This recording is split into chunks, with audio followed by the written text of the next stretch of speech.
Hello বন্ধুরা, welcome to our ওডিয়ালি ফুডিয়ানা। আমি আজকে নিয়ে এসেছি পটলের একটা সুন্দর রেসিপি।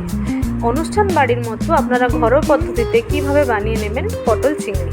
তার জন্য আমি নিয়েছি কিছু ফ্রেশ পটল আর কিছু পরিমাণ আলু, আর এর সাথে নিয়েছি কিছুটা পরিমাণ চিংড়ি।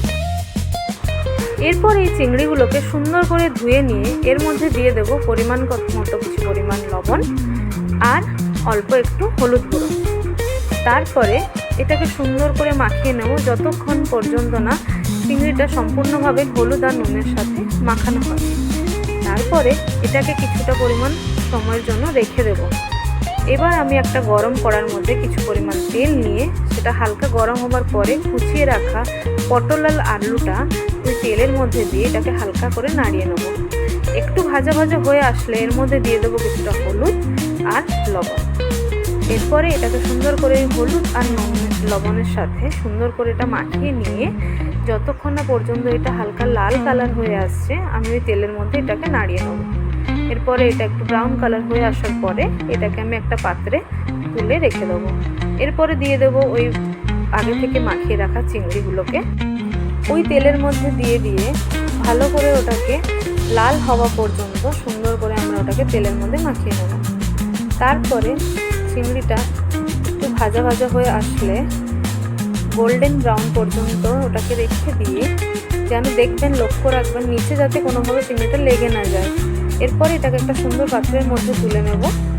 তুলে নিয়ে এটাকে আলাদা করে রেখে দিয়ে এবার এই গ্রেভিটা তৈরি করার জন্য আমি ওই গরম তেলের মধ্যে দিয়ে দেবো কিছুটা পরিমাণ চিনি কালারের জন্য। এরপর দিয়ে দেবো কিছুটা গরম মশলা। আগে থেকে কুচিয়ে রাখা পেঁয়াজগুলো এবার হালকা করে তেলের মধ্যে দিয়ে দেবো। ওই তেলে যতক্ষণ ওই পেঁয়াজগুলো হালকা লাল কালার হয়ে আসছে ততক্ষণ ওটাকে আমি তেলের মধ্যে মাখাতে থাকবো। এরপরে আরেকটা পাত্রে আমি তৈরি করে নেবো এর জন্য কিছুটা গ্রেভি। তো তার জন্য দিয়ে দেবো প্রথমে পোস্ত, রসুন কুচনো আর কিছুটা কুচনো আদা, আর ঝালের পরিমাণ মতো আপনারা দিতে পারেন। আমি এখানে 2টো লঙ্কা ইউজ করেছি।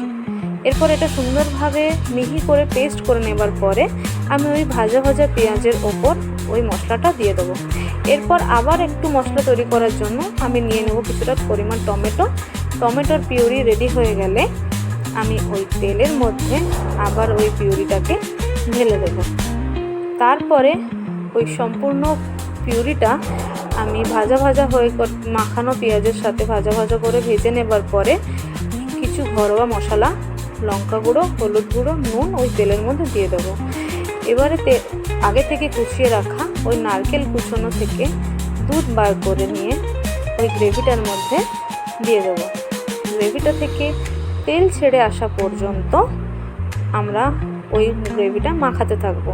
তারপরে একটু তেল ছাড়া ছাড়া হয়ে আসলে ওর মধ্যে দিয়ে দেবো আগে থেকে ভেজে রাখা চিংড়ি, পটল আর আলু। ওইগুলো গ্রেভির মধ্যে দিয়ে ভালো করে এটাকে মশলার সাথে কষিয়ে নেব। হালকা কষানো হয়ে আসলে এর মধ্যে দিয়ে দেবো কিছুটা জল, অল্প পরিমাণ জল দিয়ে দেবো কষানোর মতো। জলটা দিয়ে ওটাকে আবার গ্রেভির সাথে ভালো করে মাখিয়ে নেব। একটু হালকা ফুটে এলে ওর মধ্যে দিয়ে দেবো কিছুটা কারি পাউডার আর গরম মশলা গুঁড়ো।